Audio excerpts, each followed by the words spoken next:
హల్లెలూయా. గమనించండి, ఇక విడిపించడానికి ఆయన దిగొస్తుంటే, ఆయన దిగొచ్చంట ప్రతి ఒక్కరిని కూడా విడిపించిందంట. ఎలాగ మనం చెప్పగలుగుతామంటే, నశించిన దానిని వెతికి రక్షించుటకు మనుష్య కుమారుడు ఈ లోకానికి వచ్చిండు. స్తోత్రం చెప్పండి. ఈ లోకాన్ని ఎంతో ప్రేమించినట్టు దేవుడు.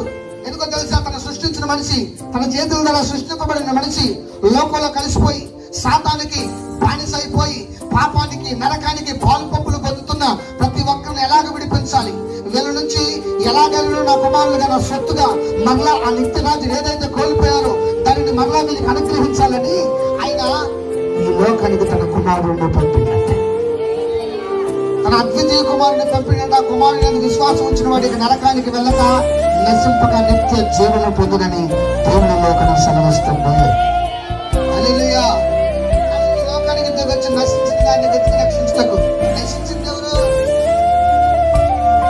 గొర్రెలు నశించిన, పిల్లలు నశించిన. నశించింది ఎవరు?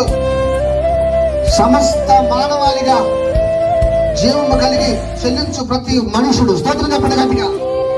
ఈరోజు ఉనికిలో ఆత్మ కలిగిన ప్రతి మనుషుణ్ణి ఆయన నశించిపోతుంటే రక్షించడానికి ఈ లోకానికి వచ్చి దొంగలను మార్చి, తిరుగుబోతులను మార్చి, వ్యభిచారులను మార్చి, నరహంతకులను మార్చి, కోపములను మార్చి, ముక్కోపులను మార్చి. స్తోత్రం చెప్పండి గట్టిగా.